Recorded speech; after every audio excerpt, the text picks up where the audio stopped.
بادشاہ تھا۔ بادشاہ جو ہوتے تھے ان کے اپنے اپنے مزاج ہوتے تھے۔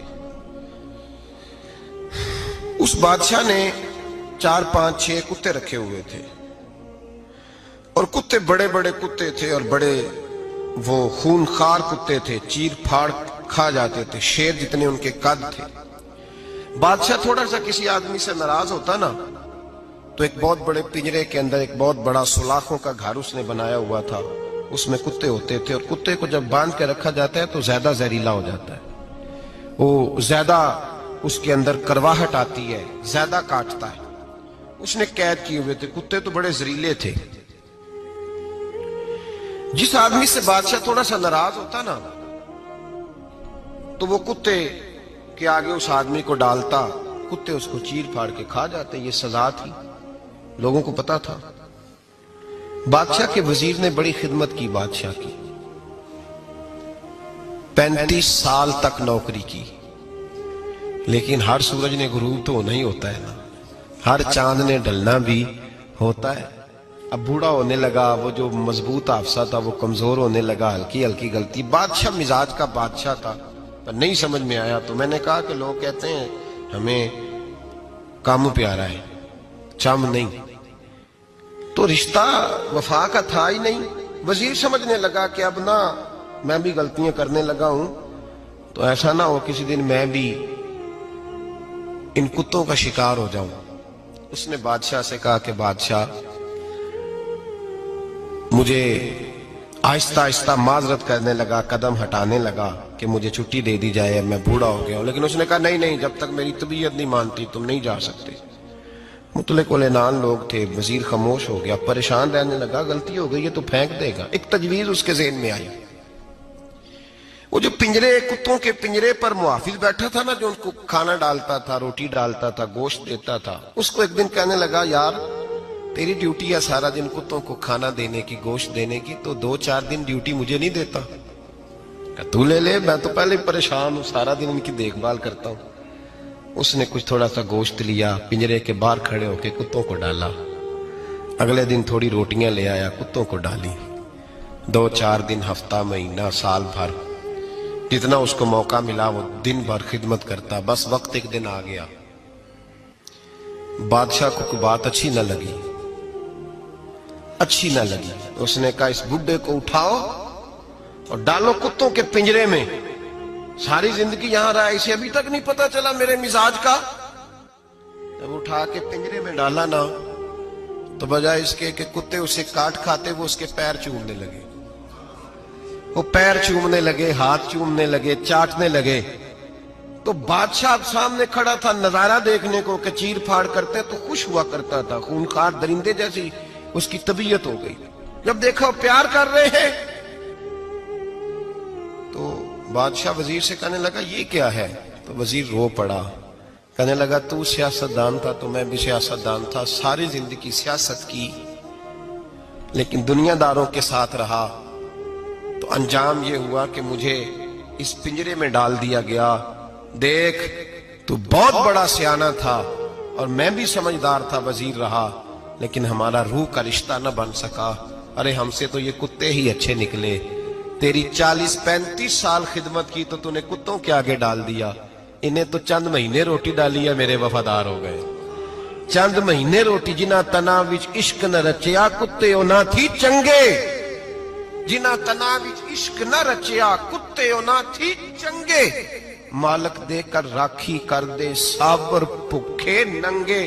اور بابا بلے شاہ صاحب فرماتے ہیں تو راتی جاگے تے شیخ صدا میں، راتی جاگ دے کتے تے تیتھوں اتے مالک دا در مول نہ چھڑ دے، پاویں مارو 100 جتے تے تیتھوں اتے رکھا سکھا کھا، دنے جار رکھاں وچ ستے، تیتھوں اتے ایک برکی دا قدر پچھانن، پاویں مالک ہوں ون ستے۔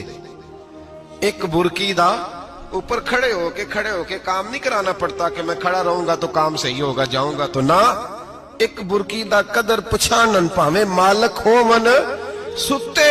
پھر اپنے آپ کو مخاطب کیا، کہنے لگے اٹھ بلیا، چل یار منا لے نہیں تے بازی لے گئے۔ حدیث ہے مسلم میں، طبرانی میں، حضور نے فرمایا آؤ میں تمہیں پچھلے زمانے کے ایک ایماندار نوخیز ولی اللہ کی بات سناؤں. پچھلے زمانے حضور نے فرمایا پچھلے زمانے میں ایک بادشاہ جادو کے زور پہ حکومت کرتا تھا.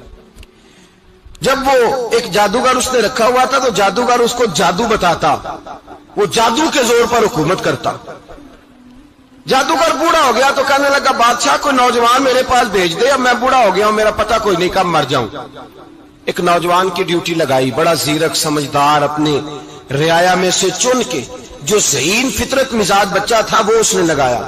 اللہ کے محبوب علیہ الصلوۃ والسلام فرماتے ہیں بچہ جادو سیکھنے لگا, وقت گزرنے لگا.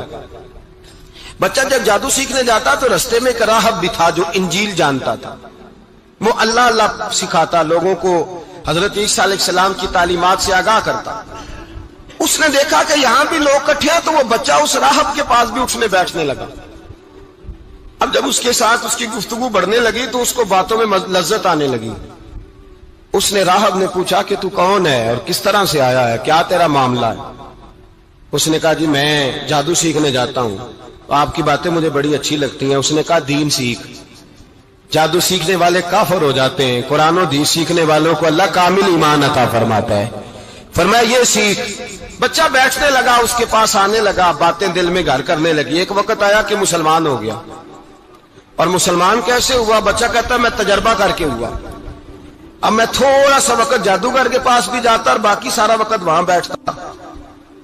میں ایک دن جا رہا تھا تو رستے میں اژدہا تھا, بہت بڑا سانپ تھا, رستہ روک کے کھڑا تھا. یہ حضور نے بیان کی حدیث. نبی پاک صلی اللہ علیہ وسلم فرماتے ہیں بچہ کہتا ہے کہ رستے کے اندر سانپ ہے, رستے بند ہے, لوگ چھتوں درختوں پہ چڑھے, ہراش ہے. کہتے چھوٹا سا روڑا میں نے اٹھایا تو میں نے کہا اللہ اگر جادوگر سچا ہے تو اسے مار دے. چھوٹا سا روڑا میں نے پھینکا, اژدہا کوئی نہ مرا. پھر چھوٹا روڑا اٹھایا, میں نے کہا اللہ اگر وہ عالم سچا ہے تو اسے مار دے. اب جب میں نے روڑا مارا تو اژدہا مر گیا. میرے اندر سے گواہی آئی نہیں دین کی باتیں سچی ہیں, نہیں قرآن کی باتیں اسلام سمجھانے کے لیے عرض کر رہا ہوں. اگرچہ اس دور میں انجیل تھی, اللہ رسول کی باتیں اچھی ہیں. کہتے میں مسلمان ہو گیا, اب میں نے راہب کے پاس ہی رہنا شروع کر دیا, جادوگر کے پاس چھوڑ دیا. اس بچے نے آنا. بادشاہ پوچھتا کہاں زیادہ وقت گزارتے ہو, تو وہ بات گول کر دیتا. وقت تیزی سے بڑھنے لگا. اللہ نے اس نوجوان میں طاقت پیدا کر دی. اب وہ اس کے اندر نا اللہ نے توانائی روحانیت پیدا کر دی. ابھی جوان ہے, 14-15 سال عمر ہے. اللہ نے اب جو بیمار بھی آتا وہ دعا کرتا تو اللہ صحت عطا کر دیتا. جو بھی آتا. بادشاہ کا ایک درباری تھا, بادشاہ کو پنکھا جلتا تھا, وہ اندھا ہو گیا. کوئی ایسی تکلیف آئی کہ نابینا ہو گیا. بڑے علاج کرائے, شفا نہیں ہوئی. کسی نے اس بچے کا پتہ بتایا کانوں میں. اس کے پاس گیا تو بچہ کہنے لگا شفا تو ہو جائے گی پر کلمہ پڑھنا پڑے گا, مسلمان ہونا پڑے گا. جس پیغمبر کا میں غلام ہوں تجھے بھی بننا پڑے گا, دین پہ عمل کرنا پڑے گا. اللہ شفا دیتا ہے. اس نے کہا تو مجھے کلمہ پڑھا, مجھے شفا دے, میں تیار ہوں. اس نے کہا شفا تو اللہ دیتا ہے. اس نے اللہ تبارک و تعالیٰ کا ذکر کر کے دعا مانگی. یہ مسلم شریف میں حدیث ہے, طبرانی میں موجود ہے. اللہ نے اسے شفا دی, اس نے کلمہ پڑھنا شروع کر دیا. یہاں ایک نقطہ لکھا ہے ہمارے علماء نے, کہتے ہیں جب اللہ ولایت عطا کرتا ہے نا تو یہ سفید بالوں والے کا حصہ نہیں ہوتی. اگر جوانی میں کوئی آدمی توبہ کر کے تصوف کے رستے پہ چلتا ہے تو سب سے زیادہ ولایت اللہ اسے عطا فرماتا ہے. سب سے زیادہ ولایت اس کے پاس ہوتی ہے. ابھی اس کے بال کالے ہیں, چڑھتی جوانی ہے, دعا کی تو اللہ نے, اور حدیث پاک میں موجود ہے کوڑے آتے تو شفا یاب ہو جاتے, اندھے آتے تو شفا یاب, برس والے آتے تو اللہ سے دے. جوان ہے. بادشاہ کے پاس وہ واپس گیا, وہ جو آدمی جس کی آنکھیں ٹھیک ہوئی تھی. بادشاہ نے پوچھا کہ کیسے شفا ملی, تو کہنے لگا میرے رب نے شفا دی ہے. بادشاہ سجدے کراتا تھا, اپنے آپ کو منواتا تھا معاذ اللہ. کہنے لگا میرے علاوہ کون رب ہے؟ اس نے کہا وہی رب ہے جس نے تجھے پیدا کیا ہے, اور وہی رب ہے جس نے مجھے اندھے کو آنکھیں دی ہیں, وہی ہے میرا مالک. کہا اچھا تو مجھے نہیں مانتا؟ کہا نہیں میں اپنے رب کو مانتا ہوں. بادشاہ نے اسے سزا دی, ستایا. اس نے بچے کا پتہ بتایا, پھر بچے کو بلا کے ستایا تو اس راہب کا پتہ بتایا. راہب بھی قتل ہو گیا, نابینا بھی قتل ہو گیا. بادشاہ نے کہا سپاہیوں سے اس بچے کو لے جاؤ اور پہاڑ کی چوٹی پہ جا کے نیچے پھینکو تاکہ مر جائے. بچہ پہاڑ کی چوٹی پہ گیا تو ہاتھ اٹھا کے کہنے لگا یا اللہ میرے لیے نہیں اپنے لیے,